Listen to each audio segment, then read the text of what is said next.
O Rover tinha também um nome alternativo, porque tudo no exército precisava ter um nome alternativo. Mata TV. Assim, por exemplo. Tá fazendo o quê? Só vendo um pouco de Mata TV. O nome era para ser irônico, imaginei. Senão era propaganda descaradamente falsa. Porque a única coisa que a gente matava era o tempo. A gente ficava observando um complexo abandonado que, imaginava-se, teria sido usado pelo Talibã. Não acontecia nada. A gente ficava observando um sistema de túneis que supostamente teria sido usado pelo Talibã. Não acontecia nada.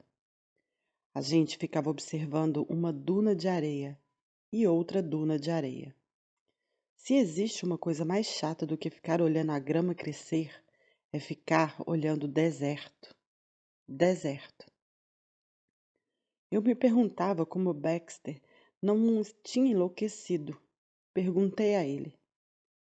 Ele disse que, depois de horas de coisa nenhuma, alguma coisa acontecia. O lance era ficar esperto para aquilo. Se a Mata TV era uma chatice, a Mata Rádio era uma doideira. Todos os fones na mesa soltavam um palavrório constante, com uma dúzia de sotaques, britânicos, americanos, holandeses, franceses, para não falar de várias personalidades. Comecei tentando caçar os sotaques com os indicativos de chamada. Os pilotos americanos eram cara, os pilotos holandeses eram Remit, os franceses eram Mirage ou Raid, os britânicos eram Vapor, os helicópteros Apache eram Feio. Meu indicativo pessoal era Viúvo 67. Baxter me disse para pegar um fone e dar um alô. Se apresente. Quando me apresentei, todas as vozes se animaram e voltaram a atenção para mim. Pareciam filhotes de passarinho pedindo comida. A comida deles era informação. Quem é você? O que anda acontecendo aí embaixo? Para onde vou? Além da informação, o que eles mais queriam em geral era permissão para entrar ou sair do meu espaço aéreo. As regras proibiam que os pilotos passassem sem a garantia de que era seguro, de que não havia uma batalha em curso, que Dwyer não estava disparando as suas armas pesadas. Em outras palavras, era uma ZOR, Zona de Operação Restrita. Quente ou fria? Tudo na guerra girava em torno dessa pergunta binária. Hostilidades, condições do clima, água, comida. Quentes ou frias? Eu gostava desse papel, o guardião da Zor. Gostava da ideia de trabalhar junto com o pessoal de primeira, de ser os olhos e ouvidos dessas pessoas tão altamente qualificadas. O último vínculo delas com a terra firme, o alfa e o ômega delas. Eu era a terra.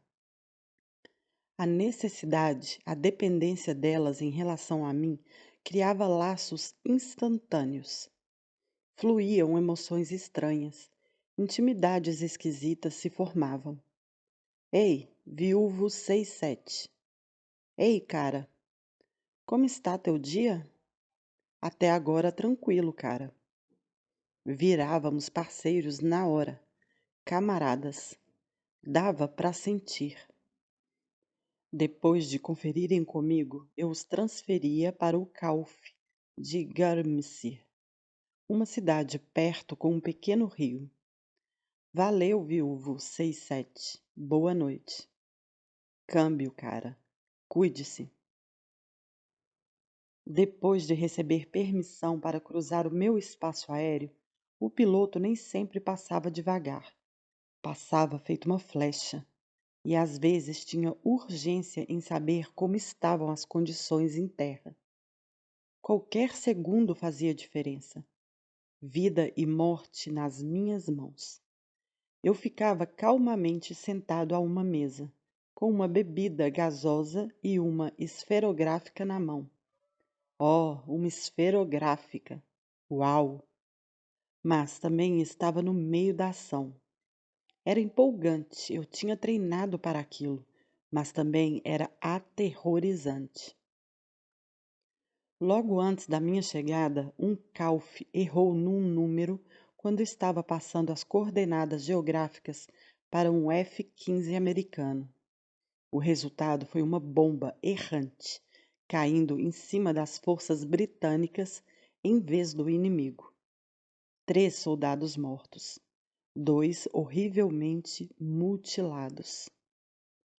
Portanto, cada palavra e cada dígito que eu falava tinha consequências. Estávamos fornecendo apoio, era o que se dizia constantemente, mas eu percebia que era um grande eufemismo. Tanto quanto os pilotos, às vezes estávamos levando à morte, e quando se trata da morte, bem mais do que da vida, a precisão era indispensável. Admito, eu estava feliz. Era um trabalho importante, um trabalho patriótico. Estava utilizando habilidades desenvolvidas nos Dalles e em Sandregan, e que remontavam à minha infância. Mesmo a Balmoral. Havia uma linha luminosa conectando as minhas caçadas com Sandy e o meu trabalho aqui e agora. Eu era um soldado britânico num campo de batalha, finalmente. Papel para o qual me preparara durante toda a vida. Também era viúvo 67. Tinha uma penca de apelidos na vida, mas esse era o primeiro que se parecia mais com um pseudônimo. Eu podia realmente me esconder atrás dele.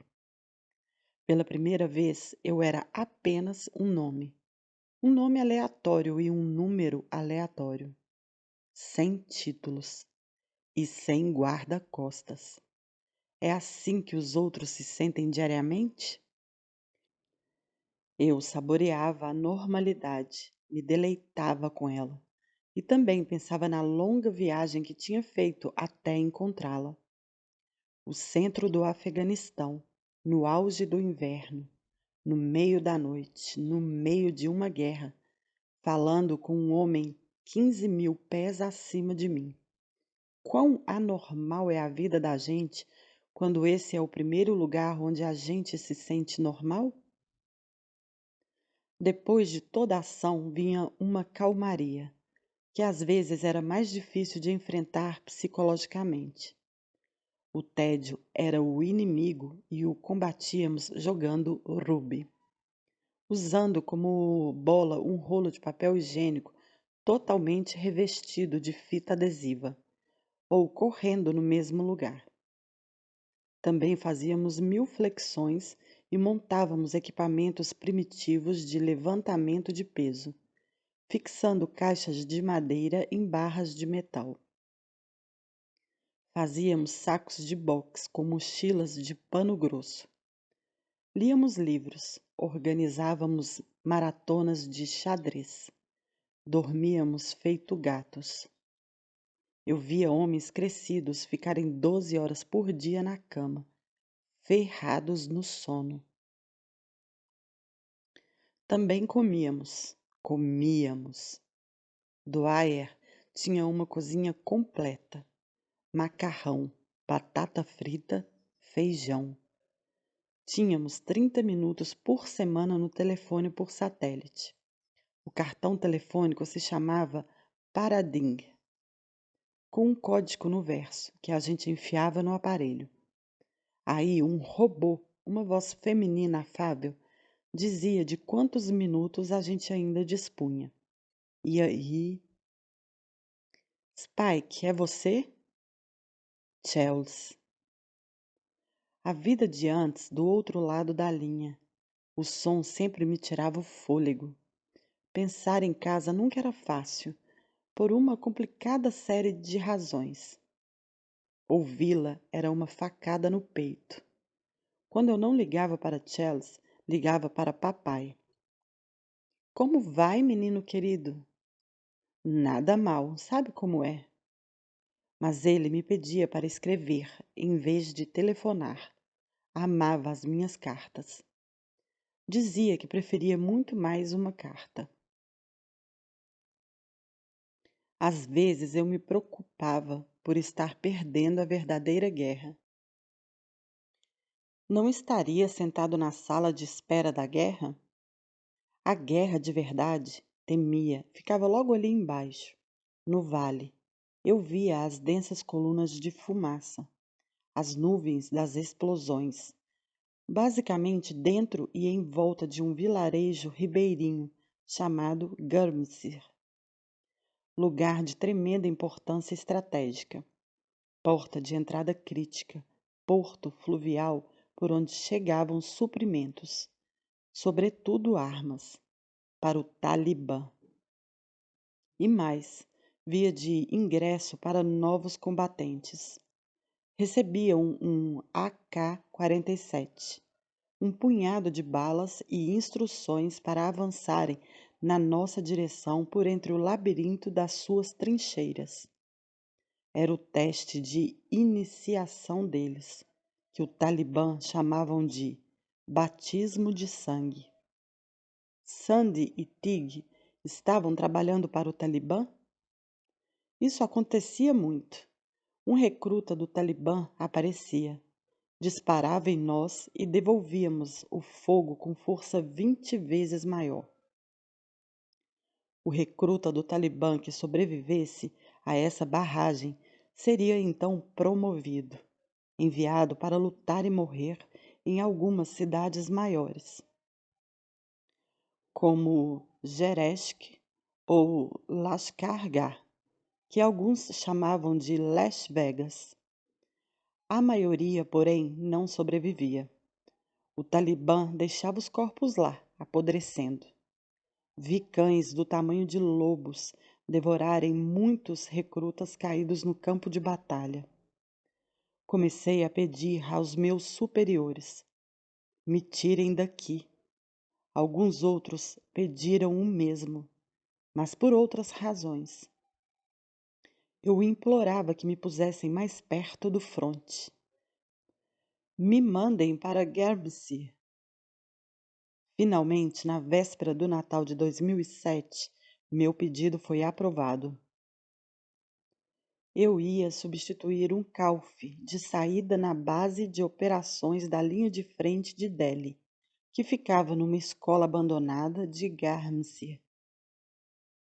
Um patiozinho de cascalho, o telhado de alumínio corrugado. Alguém falou que a escola tinha sido uma universidade agrícola. Outro alguém falou que tinha sido uma madraça. Agora, porém, fazia parte da Commonwealth e era o meu novo lar. Era o lar também de uma companhia de Gurkhas, recrutados no Nepal, nas mais remotas aldeias, nos sopés do Himalaia. Os Gurkhas haviam lutado em todas as guerras britânicas dos últimos 200 anos e se distinguiram em todas elas. Lutavam como tigres, nunca desistiam e, por causa disso, ocupavam um lugar especial no exército britânico e no meu coração. Eu ouvia falar dos Gurkhas desde menino. Um dos primeiros uniformes que vesti na vida era um uniforme Gurkha.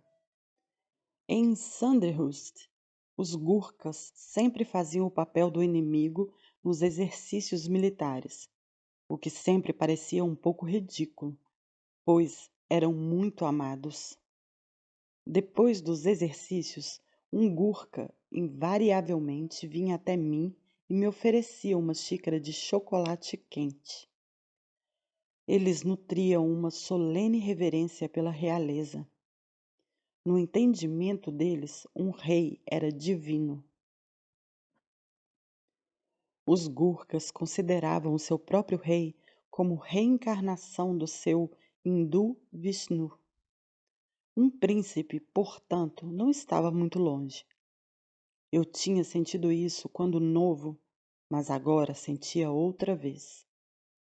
Ao caminhar por Delhi, todos os Gurkhas se inclinavam. Tratavam-me por Saab. Sim, Saab, não Saab. Eu pedia: não, não, sou só Tenente Gales. Sou só viúvo 67. Eles riam. De jeito nenhum, Saab. E jamais sonhariam em me deixar ir sozinho a qualquer lugar. Pessoas da realeza demandavam escolta real.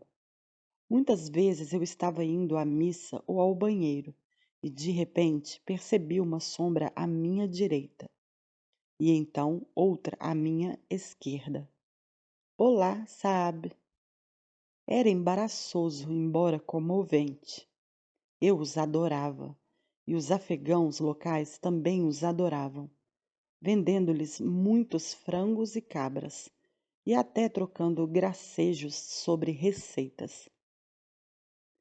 O exército falava muito em conquistar os corações e as mentes dos afegãos, referindo-se a convertê-los à democracia e à liberdade. Mas somente os Gurkhas pareciam estar realmente fazendo isso. Quando não estavam me escoltando, estavam empenhados em me fazer engordar.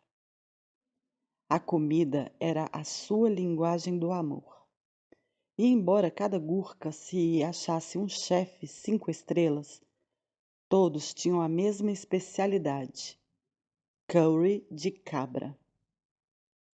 Lembro-me de um dia ouvir o barulho de rotores vindo do alto. Olhei para cima.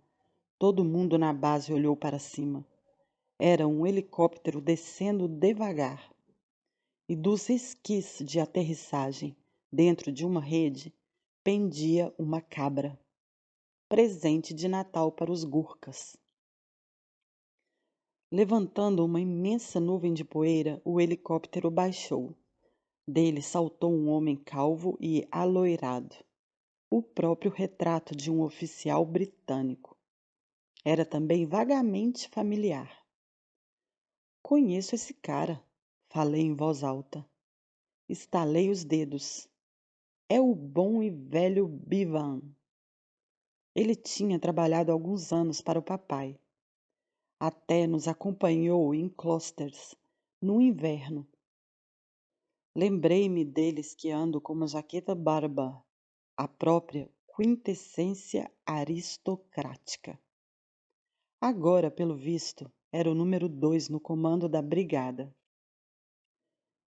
E assim entregava cabras em nome do comandante aos amados Gurkhas.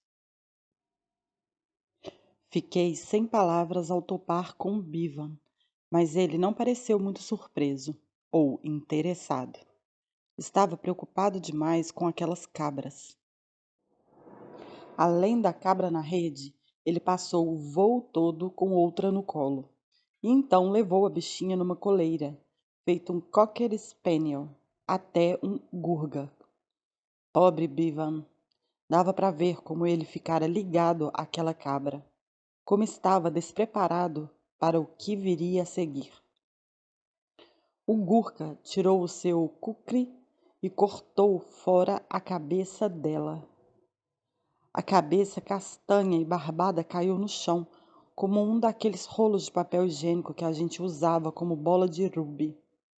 Então o Gurkha, com muita prática e cuidado, coletou o sangue numa xícara. Não se devia desperdiçar nada.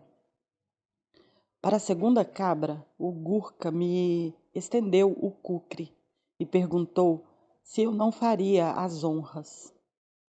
Em casa eu tinha vários kukris. Eram presentes de Gurkhas. Sabia manejá-los. Mas não, disse eu, não. Obrigado. Não aqui. Não agora. Não sabia bem por que estava recusando. Talvez porque já havia matança suficiente à minha volta sem precisar acrescentar mais uma. Voltou-me num flash a vez em que falei a George que eu não queria cortar nenhum colhão. Onde eu traçava a minha linha divisória? No sofrimento. Era aí. Eu não queria fazer o Henrique VIII com aquela cabra, principalmente porque não era experiente na arte. E, se eu errasse ou calculasse mal, a coitadinha ia sofrer. O Gurca assentiu. Como quiser, sabe? Ele girou o cúcre. Mesmo depois que a cabeça caiu no chão, lembro que os olhos amarelos continuaram piscando. Minha tarefa em Delhi era parecida com a que eu tinha em Dwyer. Só o horário era diferente, ininterrupto. Em Delhi eu estava de serviço dia e noite. A sala de operações era uma antiga sala de aula. Como parecia ter acontecido com tudo no Afeganistão, a escola que abrigava a base de Delhi tinha sido bombardeada. As vigas de madeira pendentes, as carteiras viradas de ponta cabeça, os assoalhos cheios de papéis e livros espalhados. Mas a sala de operações parecia ter sido o marco zero, uma área de catástrofe.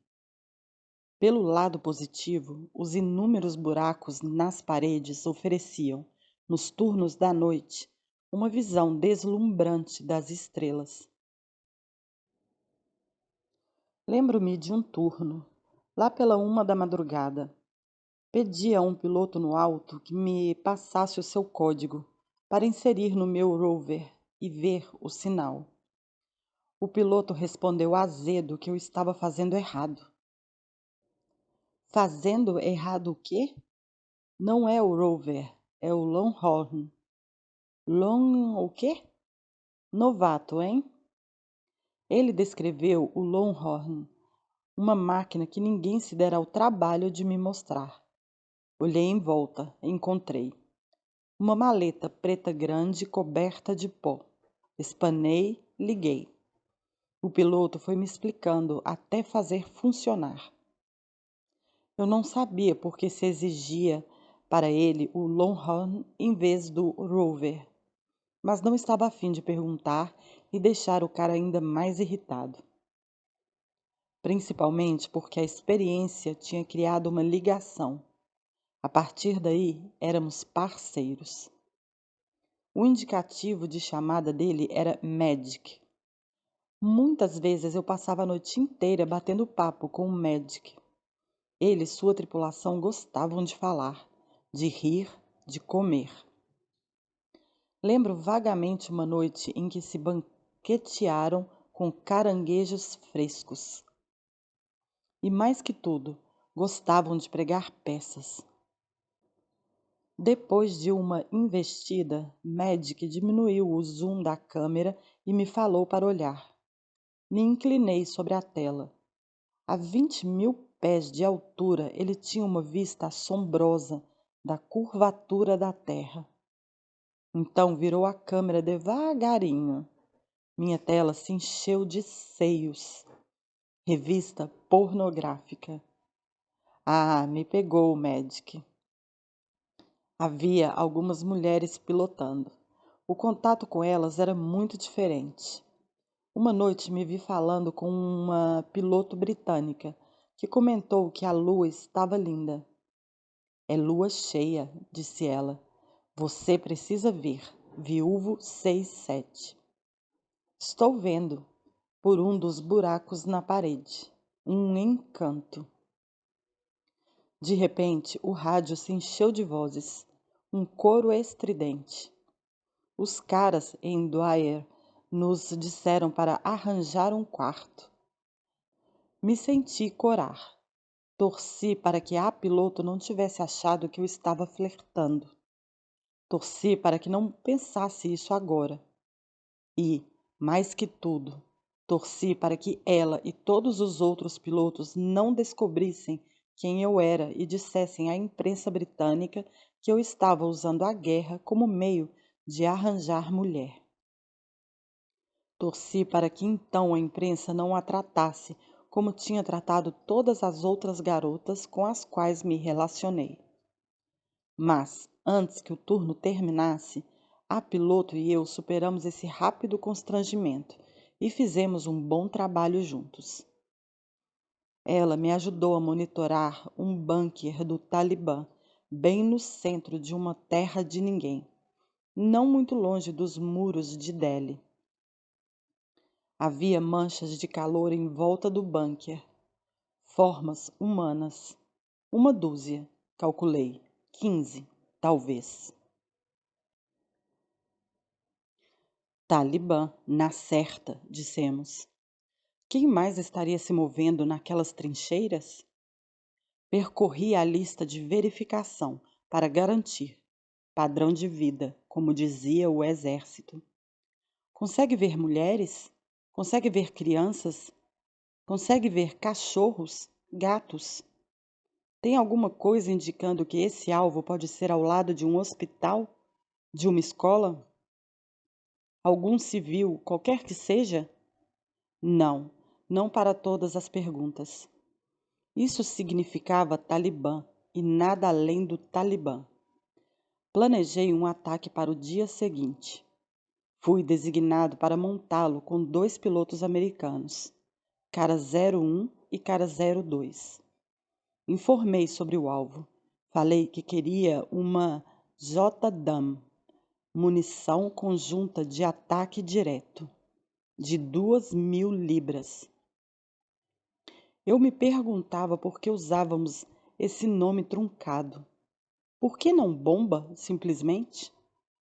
Talvez porque não era uma bomba comum. Ela tinha sistemas de orientação controlados por radar. E era pesada. Tinha o peso de um rinoceronte preto. Normalmente, sendo um grupo pequeno do Talibã, o que se solicitava era uma bomba de 500 libras. Mas achei que não teria força suficiente para penetrar nos bunkers fortificados que eu estava vendo na tela. Claro que os Kaufs nunca achavam que 500 libras eram suficientes.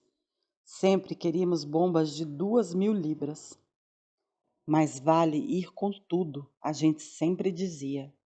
E nesse caso, eu achava mesmo que tínhamos de ir com tudo. O sistema de bunker resistiria a qualquer coisa abaixo disso. E o que eu queria não era só uma JDAM de 2.000 libras sobre o bunker.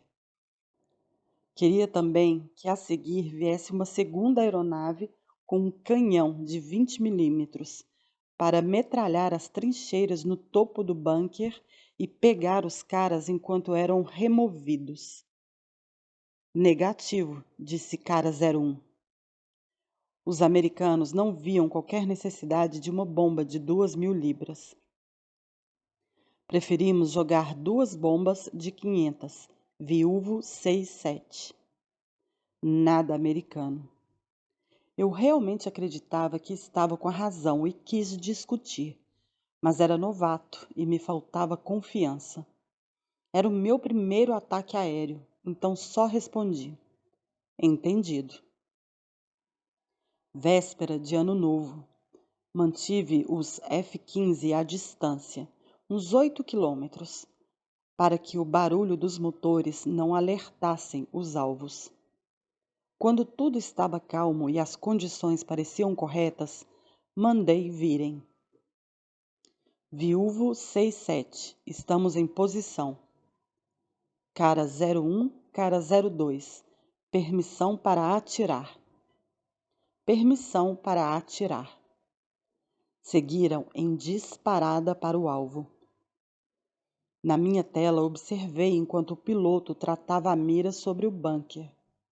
1 segundo, 2 segundos. Clarão branco, estrondo alto. A parede da sala de operações estremeceu. Do teto desceu uma chuva de poeira e estilhaços de pedra. Ouvi a voz de cara 01. Delta Hotel, no alvo. No aguardo, BDA. Avaliação de danos de batalha. Do deserto subiram colunas de fumaça. Alguns momentos depois, exatamente como eu temia, talibãs vieram correndo pela trincheira. Rosnei para o meu rover e saí lá fora. O ar estava frio, o céu de um azul pulsante. Dava para ouvir cara 01 e cara 02 lá no alto, no encalço. Dava para ouvir o eco das suas bombas. E então veio o silêncio. Consolei-me pensando, nem todos se safaram. 10, pelo menos, não conseguiram sair daquela trincheira. Mesmo assim, uma bomba maior realmente teria feito o serviço. Da próxima vez, disse a mim mesmo. Da próxima vez, vou confiar no meu instinto. Fui meio que promovido para um pequeno posto de observação acima do campo de batalha.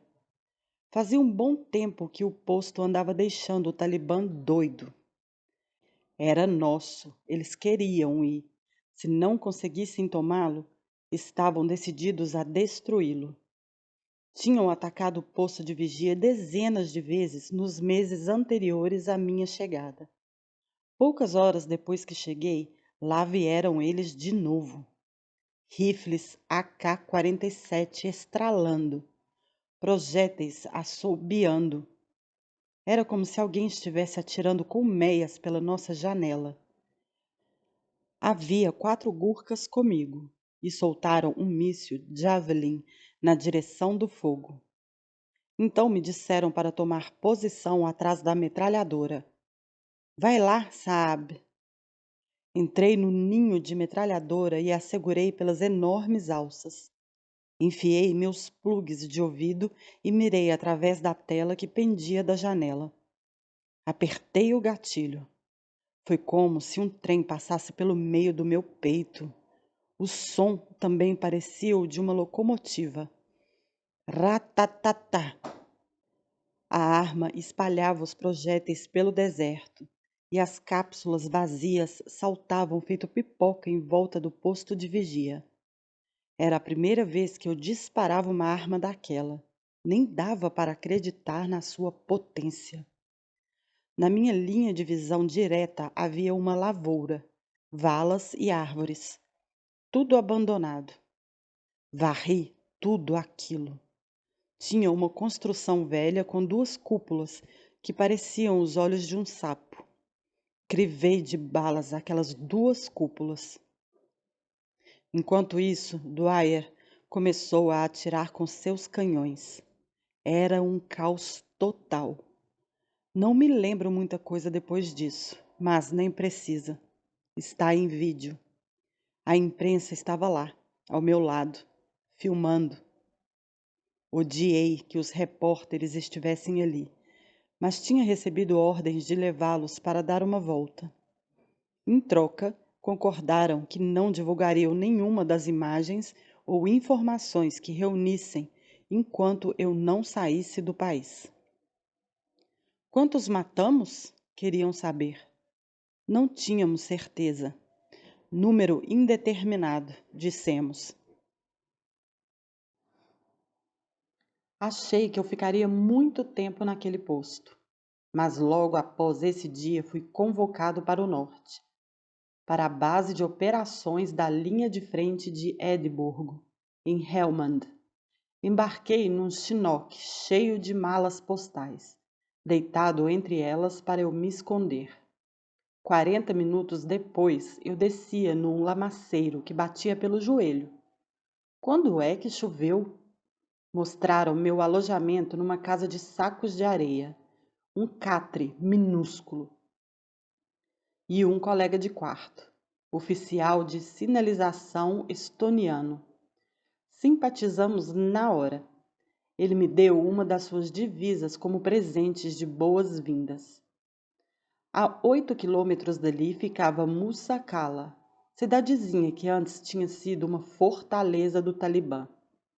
Tínhamos capturado o lugar em 2006, depois de um dos piores combates que os soldados britânicos tinham visto em 50 anos.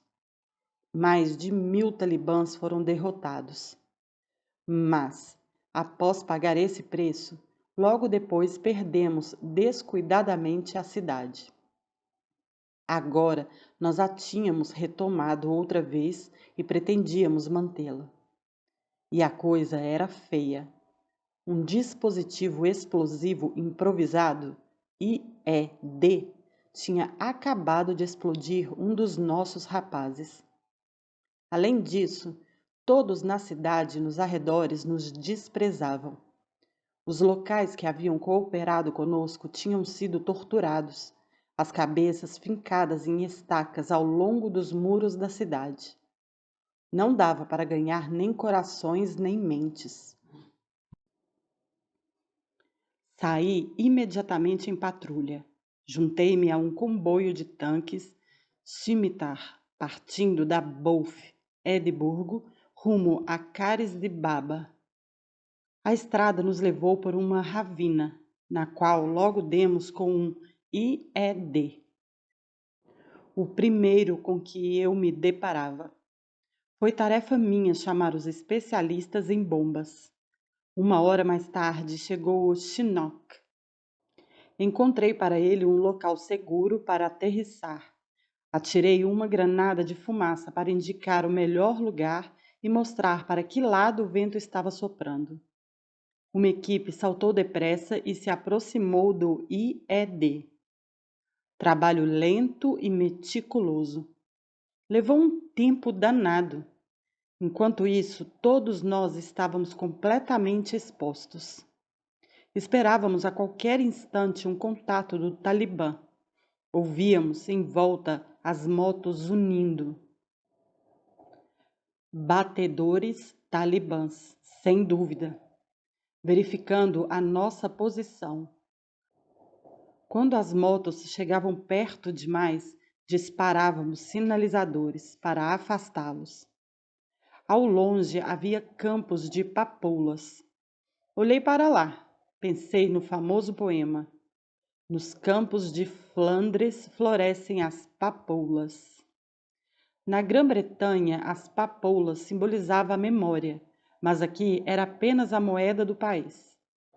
Todas as papoulas logo seriam transformadas em heroína, cuja venda pagava os projéteis talibãs disparados contra nós e os IEDs deixados para nós nas estradas e ravinas, como aquele.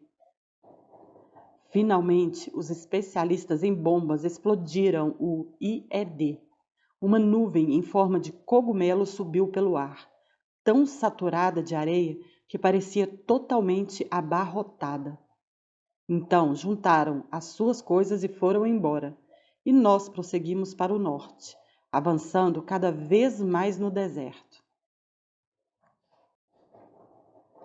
Perto de Cares de Baba, formamos um quadrado com os nossos veículos, a que chamávamos de porto. No dia seguinte, no outro e mais outro, nos arriscamos em patrulhas pela cidade. Mostrar presença, nos diziam. Manter-se em movimento, nos diziam. Manter o Talibã em dúvida, nos diziam.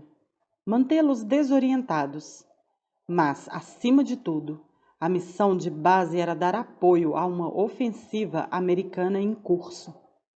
Havia o rugido constante de uns jatos americanos no céu e explosões no vilarejo próximo. Trabalhávamos muito alinhados aos americanos, envolvendo o Talibã em frequentes trocas de fogo. 1 ou 2 dias após montarmos o nosso porto, estávamos numa área alta, observando os pastores à distância. A única coisa que a gente via num raio de quilômetros eram aqueles homens com os seus rebanhos.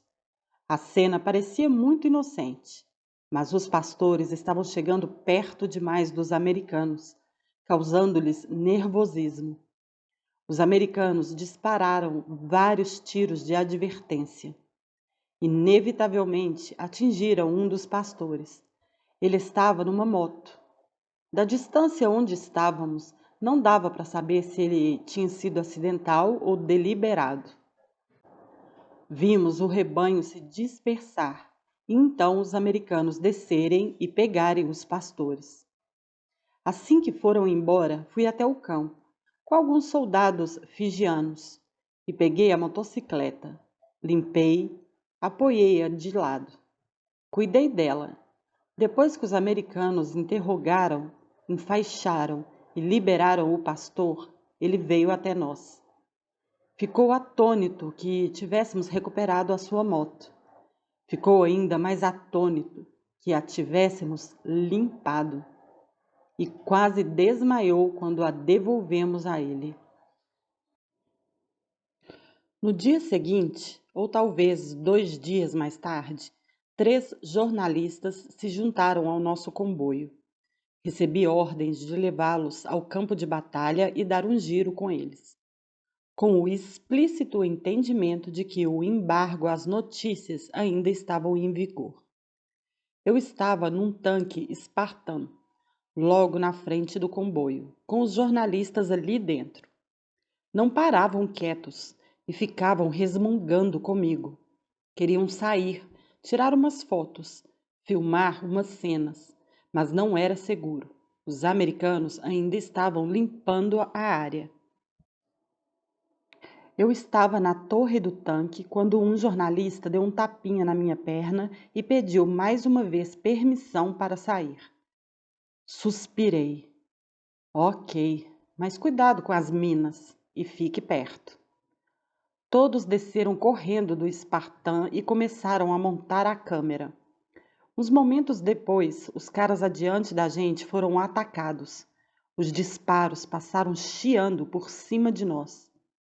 Os jornalistas gelaram, me olharam paralisados. Não fiquem aí, entrem de volta. Para começo de conversa, eu nem queria que eles estivessem ali, mas acima de tudo, não queria que lhes acontecesse nada sob a minha guarda. Não queria a vida de nenhum jornalista na minha lápide. Não conseguiria lidar com a ironia. Foram horas ou dias depois que soubemos que os americanos tinham soltado um míssil Hellfire no vilarejo mais próximo. Foi grande o número de feridos.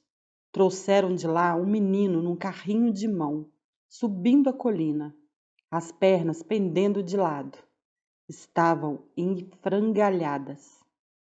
2 homens vieram empurrando o carrinho diretamente até nós. Eu não sabia qual era a relação deles com o menino. Parentes? Amigos? Quando nos alcançaram, não tiveram como dizer. Nenhum dos dois falava inglês. Mas o menino estava num estado lastimável e fiquei observando enquanto os nossos médicos prontamente começaram a atendê-lo. Um intérprete tentava acalmar o menino, ao mesmo tempo também buscando saber dos acompanhantes o que havia acontecido. Como isso aconteceu, americanos? Eu estava me aproximando, mas fui detido por um sargento em seu 6º ano de serviço. Não, chefe, você não vai querer ver isso. Nunca vai conseguir tirar da cabeça se vir. Recuei. Uns minutos depois, um assobio e então um silvo. Uma explosão enorme atrás de nós. Senti dentro do cérebro. Olhei em volta. Todo mundo de bruços, exceto eu e outros 2. De onde veio isso? Alguns dos nossos apontaram na distância. Estavam doidos para devolver o fogo e me pediram permissão. Sim, mas os talibãs que dispararam já tinham sumido. Perdemos a nossa chance. Esperamos até a adrenalina baixar e o zumbido nos ouvidos cessar. Levou um bom tempo. Lembro um dos nossos sussurrando sem parar. Porra, essa foi por pouco. Passamos horas tentando juntar as peças e entender o que tinha acontecido. Alguns achavam que os americanos haviam ferido aquele menino. Outros que o menino tinha sido um peão num clássico estratagema talibã. O troço do carrinho de mão tinha sido uma pequena encenação para nos manter no alto da colina, um diversionismo para nos imobilizar. Assim, o Talibã poderia estabelecer a nossa posição. O inimigo tinha manipulado aquele menino no carrinho e o usou como isca. Por que o menino e os homens toparam? Porque, se não topassem, seriam mortos, junto com todos os seus entes queridos. Podíamos avistar as luzes de Musa Calá, ao longe, fevereiro de 2008. Nossos tanques estavam estacionados na formação de porto e comemos nosso jantar de sacos plásticos, conversando em voz baixa. Depois da refeição, por volta da meia-noite, fui cumprir um turno de operador de rádio. Sentado na traseira de um Spartan, com a porta grande aberta, abaixei a escrivaninha e tomei nota do que ouvia no rádio. Minha única luz era uma lâmpada fraca no alto de uma gaiola de arame. As estrelas no céu do deserto eram mais brilhantes que a lâmpada e pareciam mais próximas. Eu estava alimentando o rádio com a bateria do Spartan, por isso, de tempos em tempos, ligava o motor do blindado para carregar a bateria. Eu não gostava de fazer barulho, com medo de atrair a atenção do Talibã, mas não tinha escolha. Após algum tempo, arrumei as coisas no Spartan e me servi uma xícara de chocolate quente de uma garrafa térmica. Mas aquilo não me aqueceu. Nada conseguiria. No deserto pode fazer muito frio. Eu estava vestido com um fardamento camuflado de combate, botas táticas de deserto, colete acolchoado verde, gorro de lã. E ainda assim estava tiritando de frio. Ajustei o volume do rádio para tentar captar as vozes em meio aos ruídos e estalidos. Relatórios de missão sendo enviados. Informações sobre entregas do correio. Mensagens passando pela rede do grupo de batalha, nenhuma delas relacionada ao meu esquadrão. Acho que era por volta de 1 da manhã quando ouvi várias pessoas falando sobre Red Fox. Zero Alpha, o oficial no comando, estava dizendo a alguém que Red Fox isto e Red Fox aquilo. Rabisquei algumas anotações, mas parei de escrever e olhei para as estrelas quando ouvi uma menção ao Esquadrão C. As vozes diziam que o tal Red Fox estava encrencado, sem dúvida. Eu me dei conta de que Red Fox era uma pessoa. O sujeito tinha feito alguma coisa de errado? Não. Outros estavam planejando fazer alguma coisa de ruim com ele? Sim. A julgar pelo tom das vozes, Red Fox estava prestes a ser assassinado. Bebi um gole de chocolate quente. Pisquei para o aparelho de rádio e soube com absoluta certeza de que Red Fox era eu. Agora as vozes estavam dizendo de forma ainda mais explícita que o disfarce de Red Fox havia sido descoberto, que ele estava exposto ao inimigo, que precisava ser extraído imediatamente. Porra, eu disse. Porra, porra. Num flash, minha mente voltou para Eton, para a raposa que eu vislumbrara, chapado, da janela do banheiro. Então ela realmente tinha sido um mensageiro do futuro, afinal. Um dia você vai estar sozinho, tarde da noite, na escuridão, sendo caçado como eu. Aí vai ver o que é bom.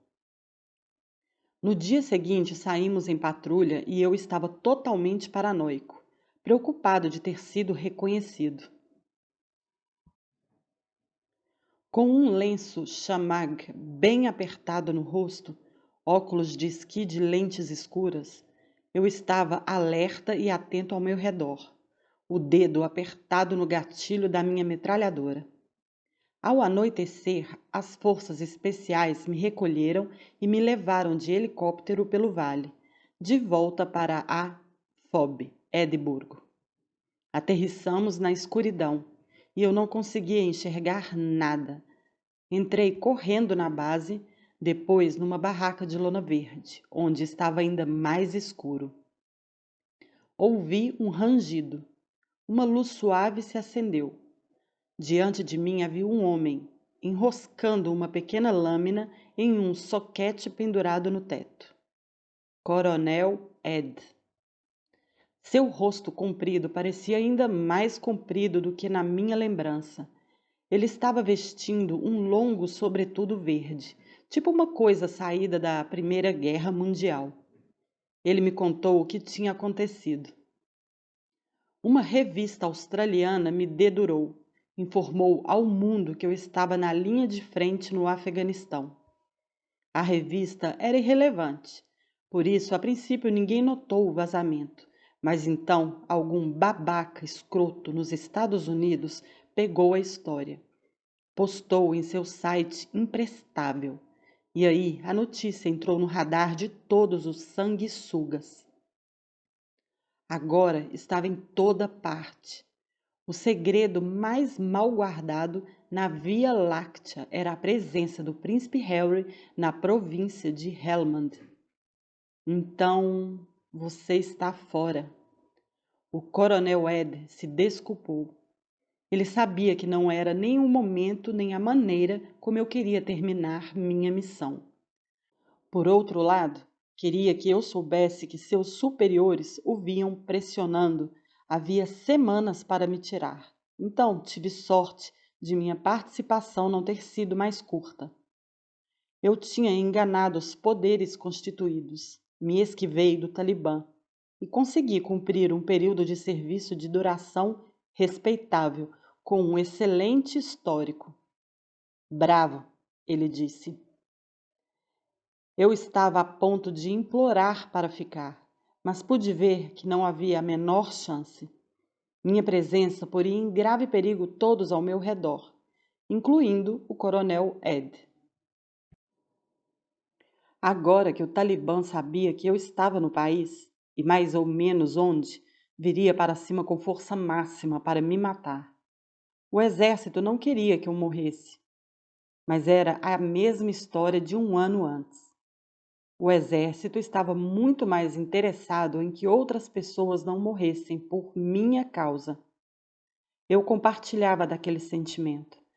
Apertei a mão do coronel Ed e saí da barraca. Peguei meus poucos pertences. Disse algumas palavras rápidas à guisa de despedida. Então pulei de volta a bordo do Chinook, que ainda estava com os motores ligados e queimando combustível. 1 hora mais tarde eu estava de volta a Kandahar. Tomei banho, fiz a barba, me preparei para embarcar em um avião de grande porte com destino à Inglaterra. Havia outros soldados zanzando de um lado para o outro, também esperando para embarcar. O humor deles era muito diferente do meu. Todos estavam exultantes, indo embora para casa. Fitei o chão. No fim das contas, todos começamos a perceber que o processo de embarque estava demorando muito. Por que a demora? Perguntamos impacientes. Um membro da tripulação disse que estávamos esperando um último passageiro. Quem? O caixão de um soldado dinamarquês estava sendo posto no compartimento de carga. Todos ficamos em silêncio. Quando por fim embarcamos e o avião decolou, a cortina na parte da frente da aeronave se abriu por um breve instante. Pude ver 3 caras deitados em camas de hospital.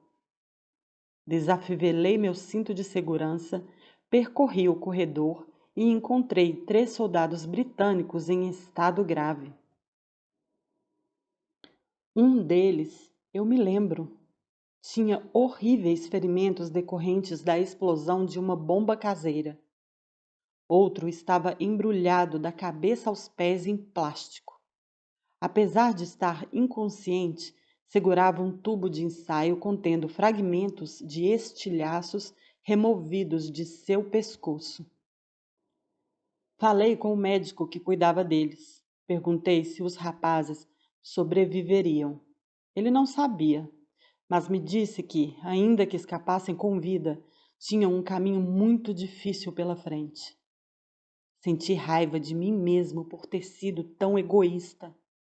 Passei o restante do voo pensando nos muitos rapazes e moças que voltavam para casa em situação semelhante, e em todos os que não voltavam para casa. Pensei nas pessoas na Inglaterra que não sabiam porra nenhuma a respeito daquela guerra, por opção própria. Muitas se opunham, mas poucas sabiam de fato alguma coisa. Eu me perguntei por quê. De quem era o trabalho de contar às pessoas? Ah, sim, pensei, da imprensa. Aterrissei em 1º de março de 2008. A entrevista coletiva obrigatória era o obstáculo entre mim e uma refeição de verdade. Prendi a respiração. Me dirigi até o repórter escolhido. Respondi às perguntas. Ele usou a palavra herói, o que eu não tolerei.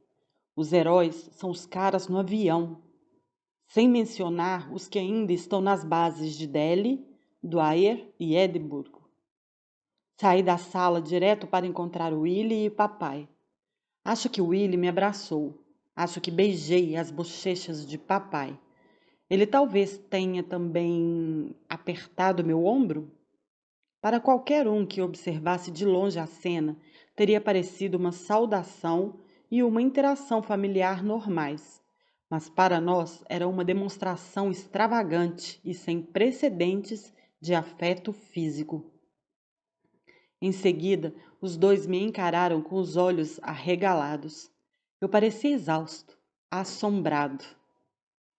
Você parece mais velho, disse papai. Eu estou. Entramos no Audi de papai e seguimos em direção a Highgrove. Ao longo do caminho, conversamos como se estivéssemos em uma biblioteca, aos sussurros. Como você está, Harold? Ah, sei lá. Como você está? Nada mal. Como está Kate? Bem. Perdi alguma coisa? Não, o mesmo de sempre. Abaixei o vidro da janela, observei a paisagem rural passar zunindo. Meus olhos não conseguiam absorver toda aquela cor, todo aquele verde. Respirei o ar puro e me perguntei o que era um sonho. Os meses no Afeganistão ou essa viagem de carro? As armas de Dwyer, as cabras decapitadas, o menino no carrinho de mão. Isso era a realidade? Ou a realidade eram os macios assentos de couro e a colônia do papai? Me deram um mês de folga. Passei a primeira parte com meus amigos. Eles souberam que eu estava em casa, me ligaram, me convidaram para tomar uma bebida. Tá legal, mas só uma. Um lugar chamado Cat and Casterpat. Eu, sentado em um canto escuro, tomando um gin tônica. Eles, rindo e conversando e fazendo todo tipo de planos para viagens e projetos e férias. Todo mundo parecia falar aos berros. Sempre foram tão barulhentos. Todos disseram que eu parecia quieto. Sim, eu disse. Sim, acho que sim. Mas por quê? Nenhum motivo. Eu só estava com vontade de ficar quieto. Eu me sentia deslocado, um pouco distante. Às vezes meio que em pânico, outras vezes com raiva. Vocês sabem o que está acontecendo do outro lado do mundo agora? Depois de 1 ou 2 dias, liguei para Chelsea. Pedi para vê-la, implorei. Ela estava na Cidade do Cabo e me convidou para ir até lá. Sim, pensei, é disso que eu preciso agora. 1 ou 2 dias com Chelsea e sua família. Em seguida, ela e eu fugimos para Botsuana. Nos encontramos com a turma. Começamos na casa de Tid e Mike. Abraços e beijos calorosos na porta. Eles estavam morrendo de preocupação comigo. Aí me deram comida e Mike não parava de me trazer drinks. E eu estava no lugar que eu mais amava, sob o céu que eu mais amava. Tão feliz que em determinado momento achei que meus olhos estavam ficando marejados. 1 ou 2 dias depois, Chelsea e eu fomos passear no rio acima, em uma casa flutuante alugada, a Kubu Queen.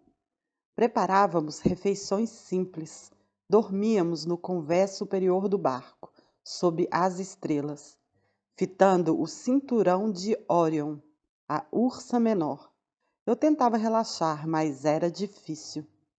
A imprensa ficou sabendo da nossa viagem. Os paparazzi estavam sempre de olho em nós toda vez que o barco se aproximava da margem. Após mais ou menos uma semana, voltamos a Maun para um jantar de despedida com Tid e Mike.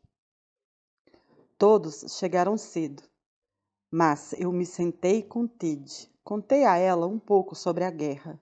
Só um pouco. Era a primeira vez que falava sobre isso, desde que voltara para casa. Willie e papai também tinham perguntado, mas não tinham perguntado do mesmo jeito que Tid. Chelsea também não. Ela agia com cautela em relação a esse assunto, porque ainda odiava o fato de eu ter ido? Ou porque sabia que seria difícil para mim falar a respeito?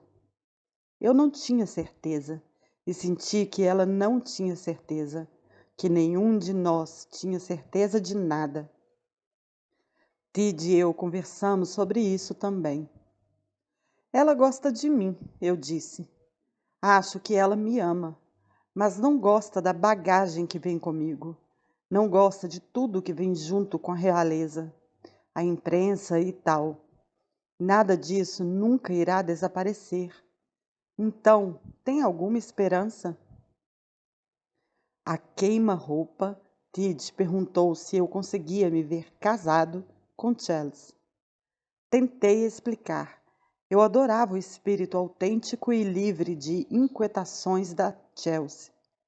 Ela nunca se preocupava com o que as outras pessoas pensavam.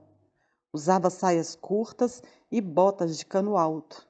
Dançava como se não houvesse amanhã. Bebia a mesma quantidade de tequila que eu. E eu amava todas essas suas características. Mas, para mim, era impossível não me preocupar com o que a vovó poderia pensar sobre ela.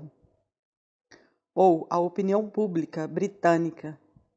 E a última coisa que eu queria era que Chelsea tivesse que mudar para se ajustar a essas expectativas.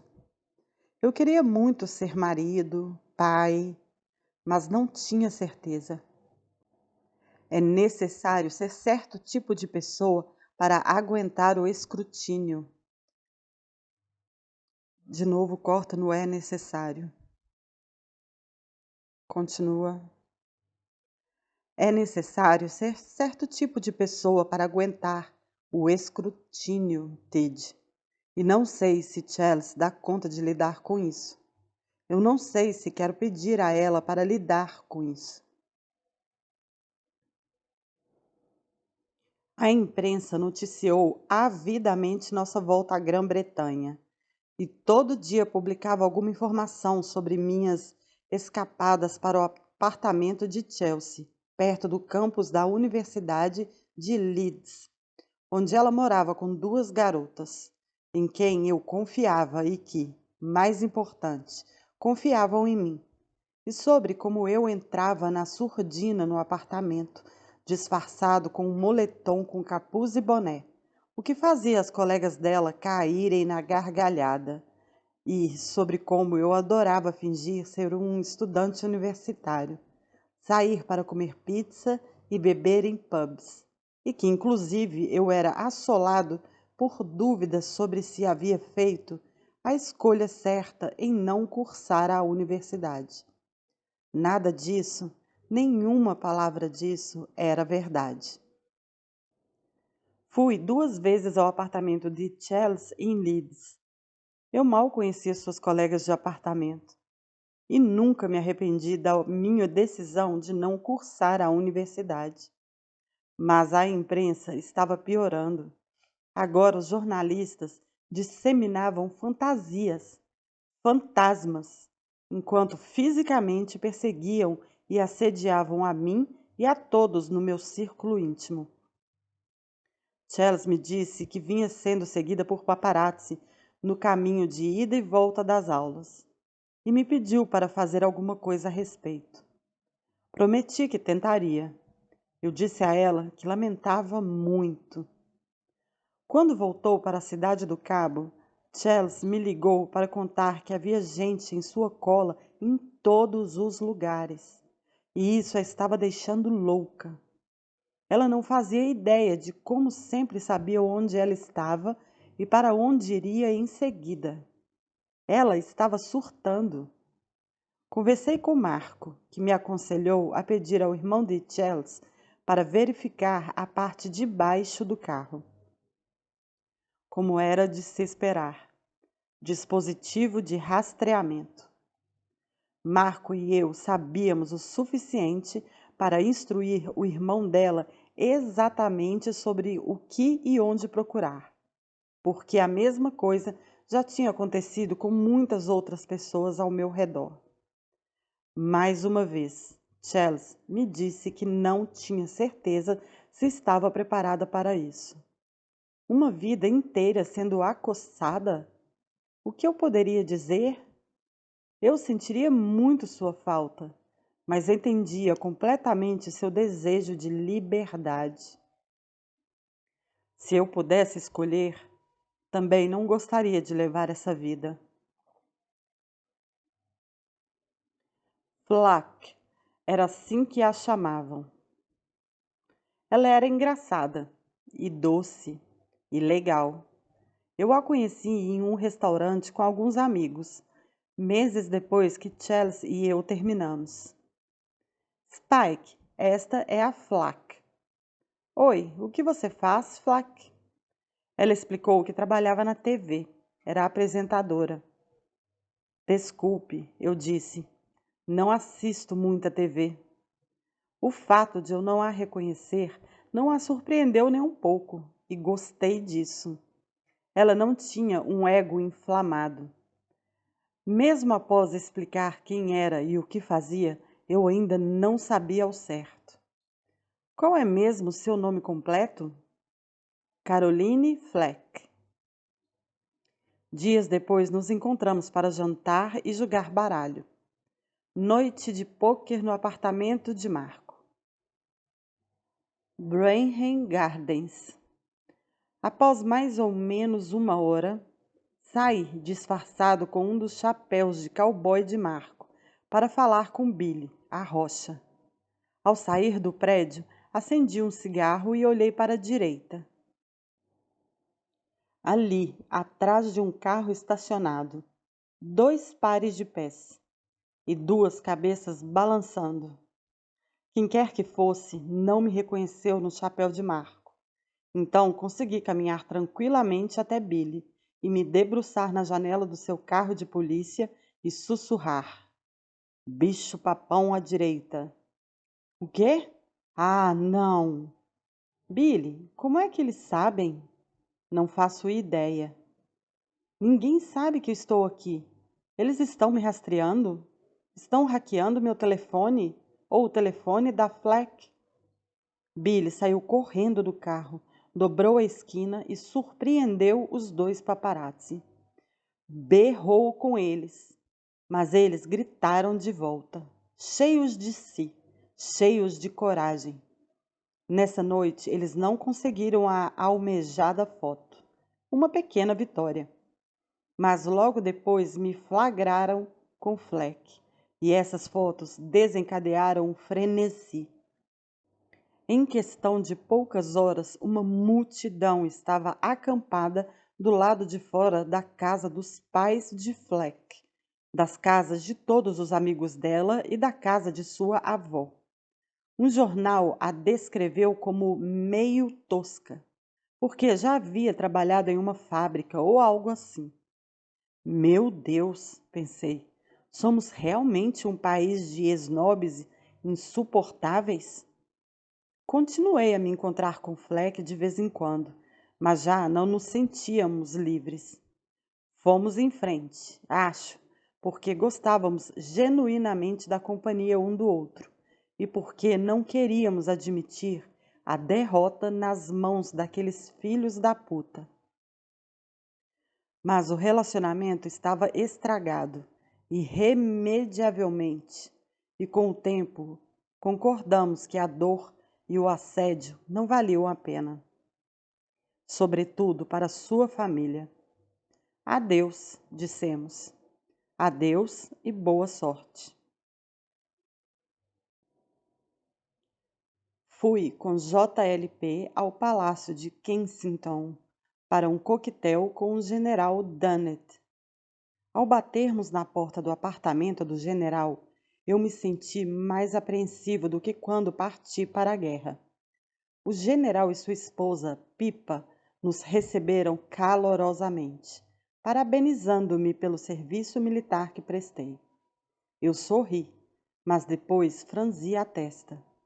Sim, eles lamentavam que minha missão tivesse sido encurtada. A imprensa. Eles estragaram tudo, não é? Estragaram sim, sem dúvida. O general me serviu gin tônica. Nós nos sentamos em cadeiras numa área de estar. Tomei um bom gole. Senti o gin descer. E deixei escapar que eu precisava voltar. Precisava completar uma missão inteira e adequada. O general me encarou. Oh, entendi. Bem, se for o caso. Ele começou a pensar em voz alta, vasculhando diferentes opções, analisando todas as implicações políticas e ramificações de cada uma. Que tal você se tornar piloto de helicóptero? Uau! Eu recostei na cadeira. Nunca tinha cogitado essa possibilidade. Talvez porque o Willie e meu pai, e o vovô e o tio Andrew fossem pilotos. Eu sempre quis trilhar meu próprio caminho, fazer minhas próprias coisas, mas o general Dunnet disse que esse seria o melhor jeito, o único jeito. Eu estaria mais seguro, por assim dizer, acima da batalha, entre as nuvens, assim como todos os outros que servissem comigo. Mesmo que a imprensa descobrisse que eu tinha voltado para o Afeganistão, mesmo que fizessem alguma coisa estúpida de novo, mesmo quando fizessem alguma coisa estúpida de novo. E daí? O Talibã poderia até saber onde eu estava, mas boa sorte para conseguirem me rastrear no ar. Quanto tempo até eu me qualificar como piloto, general? Cerca de 2 anos. Balancei a cabeça. Muito tempo, senhor. Ele encolheu os ombros. Leva o tempo que leva, e por um bom motivo. Havia uma grande quantidade de estudo envolvido, ele explicou. Puta merda! A cada passo a vida estava determinada a me arrastar de volta para uma sala de aula. Eu o agradeci, disse que pensaria no assunto. Mas passei o verão de 2008 sem pensar nisso. Não pensei muito em nada, além dos 3 soldados feridos que tinham embarcado comigo no avião na viagem de volta para casa. Eu queria que outras pessoas pensassem neles também e falassem sobre eles. Pouquíssimas pessoas estavam pensando e falando sobre os soldados britânicos que regressavam do campo de batalha. Eu usava cada minuto livre tentando descobrir uma maneira de mudar essa situação. Enquanto isso, o palácio me mantinha ocupado. Fui enviado para os Estados Unidos, minha primeira viagem oficial de trabalho para lá. Eu já estivera no Colorado uma vez, fazendo rafting em corredeiras e passeando na Disney com mamãe. JLP se envolveu na elaboração do itinerário e sabia exatamente o tipo de coisa que eu queria fazer. Eu queria visitar soldados feridos e depositar uma coroa de flores no local do World Trade Center. E queria conhecer as famílias dos que morreram em 11 de setembro de 2001. Ele providenciou tudo isso. Com relação à viagem, eu me lembro de poucas outras coisas além desses momentos. Olho para trás e leio as histórias sobre o tumulto em todos os lugares aonde eu ia. As frívolas discussões sobre a minha mãe, em grande parte devido ao seu amor pelos Estados Unidos e suas históricas visitas ao país. Mas minha maior lembrança é de me sentar para falar com soldados feridos, visitar túmulos de militares, conversar com famílias mergulhadas no luto. Eu segurava as mãos dessas pessoas, assentia e dizia: eu sei. Acho que um fazia o outro se sentir melhor. O luto se torna um fardo mais leve quando compartilhado. Voltei à Grã-Bretanha, convencido de que era necessário fazer mais por todos os afetados pela guerra ao terror. Eu me esforcei com afinco, me empenhei de verdade. Estava esgotado e não sabia disso, e muitas manhãs acordava me sentindo fraco de cansaço, mas não via jeito de desacelerar, porque muitas pessoas estavam pedindo ajuda. Havia muita gente sofrendo. Nessa época, tomei conhecimento de uma nova organização britânica, Help for Heroes. Adorei o que eles estavam fazendo, conscientizando as pessoas quanto à difícil situação dos soldados. Will e eu estendemos a mão para eles. Podemos fazer alguma coisa? Há uma coisa que vocês podem fazer sim, disseram os fundadores da instituição, pai de um soldado britânico. Vocês usariam a nossa pulseira? É claro! Nós a usamos numa partida de futebol com Kate e o efeito foi eletrizante.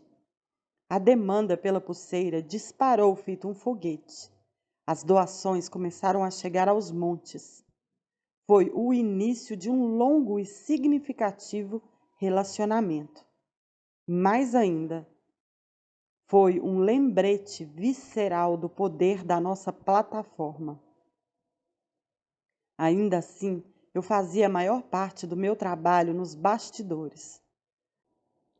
Passei muitos dias no Hospital Sally Oak e no Centro de Reabilitação de Headley Court, conversando com soldados, ouvindo suas histórias, tentando proporcionar a eles um momento de paz ou uma risada.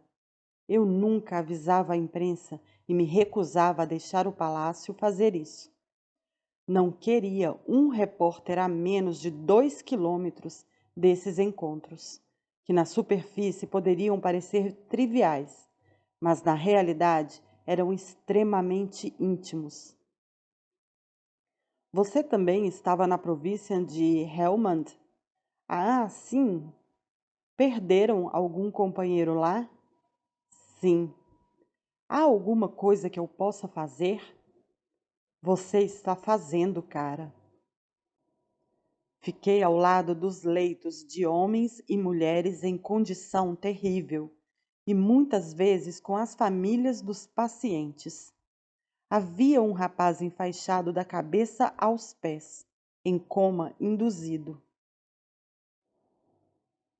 A mãe e o pai dele estavam lá e me disseram que registravam um diário sobre a recuperação do filho. Eles me pediram que lesse. Li. Com a permissão deles, escrevi algo para o rapaz ler quando acordasse.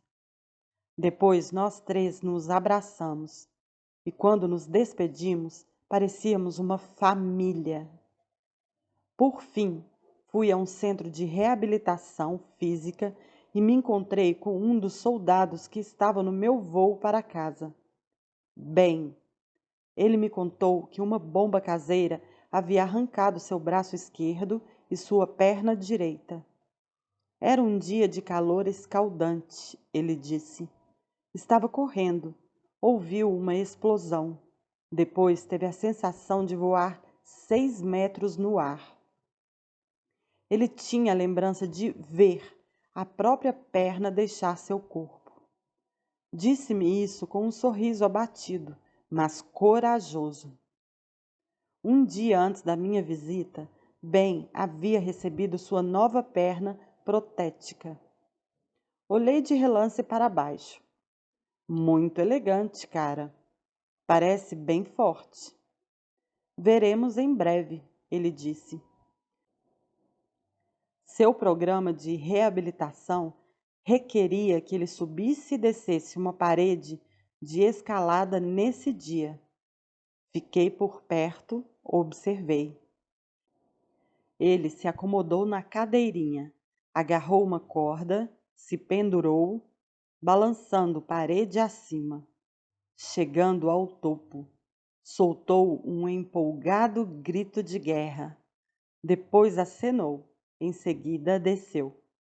Fiquei espantado. Nunca senti tanto orgulho de ser britânico, de ser um soldado, de ser seu irmão de armas. Disse isso a Ben e disse que queria pagar uma cerveja a ele por ter escalado até o topo daquela parede. Não, não, uma caixa de cerveja. Ele riu. Eu não recusaria, cara. Ele disse alguma coisa sobre querer correr uma maratona.